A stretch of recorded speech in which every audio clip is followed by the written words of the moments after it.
Hello and welcome back. I am Tony Regisford chatting with Sir Vincent Beache.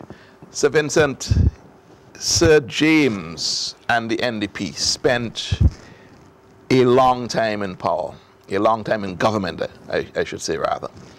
They were there from 1984 to 2001, and you were in opposition, basically. Now, there was a time when the Labour Party was maybe suffering from the aftershock of the '84 elections. Took a while to get its act together, struggled to define a leader of the party, to find a leader and to define the role for a leader.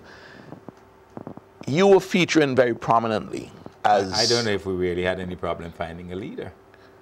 I don't know what Sir James said in his book. No, well, I'm not speaking. I'm not talking after Sir James here now. We had Hudson Tannis, and then when Hudson lost in 1984, I became the leader after Cato resigned. There was no problem in finding a leader. There was never a leadership issue. There was never a leadership issue. There was one issue after Cato resigned when we had a convention out at the same venue here. Strangely enough, at Prospect here, yes, where people were saying somebody had put my name up to run against Hudson Tannis as leader because I was in Parliament, and I said I wasn't interested and I withdrew, you know, and so on. And Hudson became the leader and I became the leader of the opposition. You're one of the survivors in the 1984 election when the NDP won. Yes. It was yourself, Ken Brown, I think. John Thompson. John Thompson. Yeah. Was there another? Or was it just Cato, and then Cato resigned, and we had a by-election. Yeah. Which the person who ran, Donald Brown, I think. Donald Brown lost to Louis Jones. To Louis Jones, yes. Mm-hmm. So you were then suddenly finding yourself, and especially after Hudson Tannis departed. He had lost the seat, but he was still around. But he was still deputy leader, and when Cato resigned, he became the de facto leader of the party. Yes, but when he departed this life, you suddenly became thrown into the limelight. Was that the time that you took the leadership of the party? That's the time I took the leadership of the party, yes. Yes. The convention after that, yes. You contested elections subsequent. In '84, you survived. In '89, however, I lost in 1989. There was a clean sweep. Yes. You lost. Yeah. And then one could say that the Labour Party seemed to have been in real tatters. Do you accept that? Well, no, the Labour Party was still going. We were even still running a newspaper and so on. But when you're in opposition, it's very difficult. Your supporters, it's very difficult to find finance, you know, to run the party. Mm-hmm. And so you have to dig deep into your own pockets and so on. And those persons who are very, you know, committed would done. But we kept going because we realized you couldn't leave the NDP alone. But in any case, you know, that 15th seat was the beginning of the demise of the NDP. Because you see, they felt that they couldn't do anything. Mm-hmm. That's how the Otley Hall issue came about, you know, where even in Parliament, Sir James passed legislation to give himself the right to do anything with Otley Hall without going back to Parliament or even advice from his ministers. Now, during all this period, there's Dr. Gonsalves, Dr. Ralph Gonsalves, leading his MNU and struggling for political recognition in the form of being elected or getting somebody from his MNU being elected. The Labour Party at that time certainly were not, you know, warm to the MNU, the UPM as it was before. Distrust from both parties. Yes. In 1993, however, September of 1993, I think it was, you, Terence Paris, who was the General Secretary of the Labour Party at the time, and Dr. Gonsalves had a meeting at Raraku. Yes. You were trying to forge some sort of nexus between Paris, who was the General Secretary, very bright guy, invited me to a meeting at Waraku. I wasn't quite sure what the meeting was about. I don't know if Dr. Gonsalves knew what it was about. But Paris saw... You mean Dr. Gonsalves came to a meeting that he didn't know what it was about? I'm not saying he didn't. Oh, okay. I'm not saying... But I was invited by General Secretary of the party, and he tells me it's a surprise. He might have done the same thing with Dr. Gonsalves. I don't know. That's how politics... And then when we got there, we realized, Paris said, well, you know, and I agreed with him that both parties were not going nowhere. Okay. We were not attracting any young, vibrant persons in the Labour Party, so to speak, and neither were the, you know, the MNU. Yes. And there was some need for a coming together. Some sort of nexus. Mm-hmm. I said I was not interested in an accommodation where you have just an association, or you have, or, you know, if we to get together, it had to be a complete merger of the two parties. But those talks failed. But yes, because when we went back, you see, it wasn't, people are saying that it was secret talks. They weren't really secret talks as such, because as soon as the talks were finished, I went back to the party and told them what happened with it. But they would have none of it. They said, no, I can't do anything unless the party agrees. And the same thing, I understand, transpired in the MNU when Dr. Gonsalves went back and briefed his party. They said, no way. The distrust was very strong. There's no doubt about that, and so on.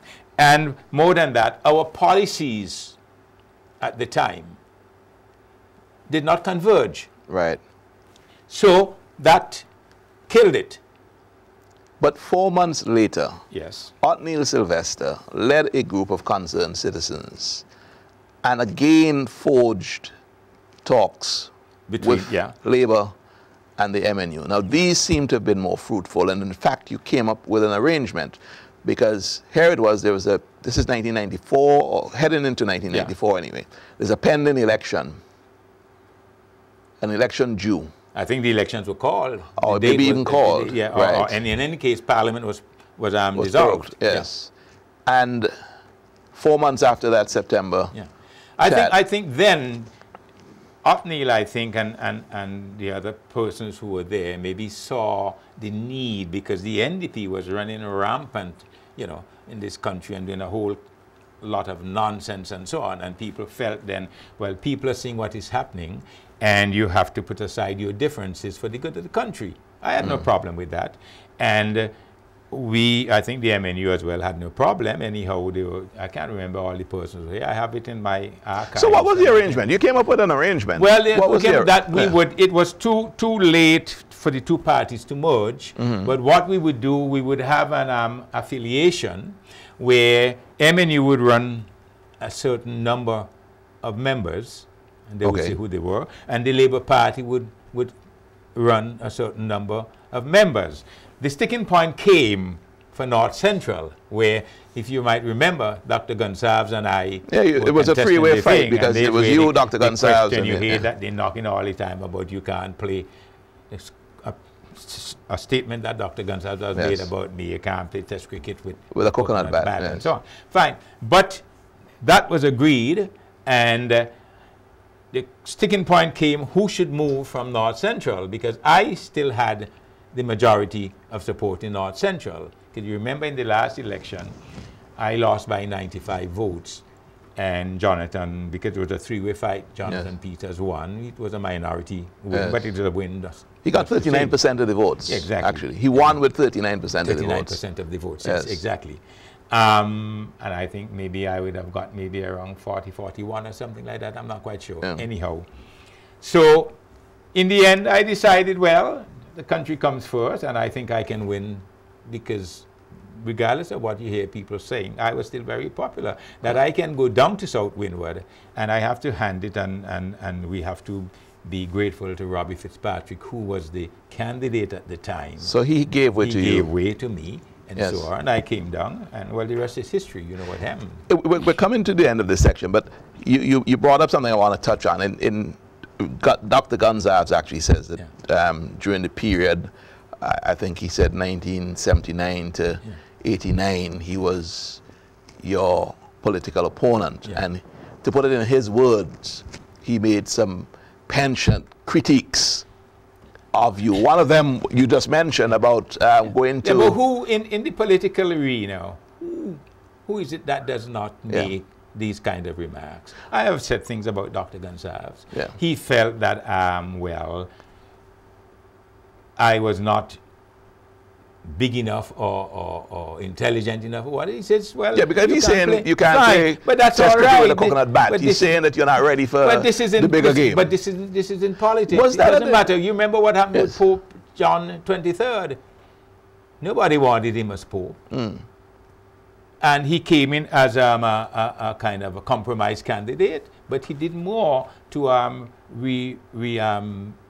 restructure the Roman Catholic Church than any other pope. So you can't, but on the political platforms, you say things. So basically, you're giving testimony to the adage that says politics makes strange bedfellows. Well, that's a fact. That's a fact. Yes, So, that's a fact. Because you and Gonsalves seem to be strange bedfellows. No, we're not strange bedfellows as such, but the politics does. Yeah, well, as I say, we're not enemies. We're rivals. He felt that he could make a better representative than I can, and so you go out. But there was no animosity or anything like that, you know. Fair enough. This is on the public platform. You say things like this and so on. Fair enough, Sir Vincent. We're at the end of our second section, so when we come back, we'll pick it up again. Yeah. You're looking at Unrendered, and my guest is Sir Vincent Beache. More of Sir Vincent when we come back.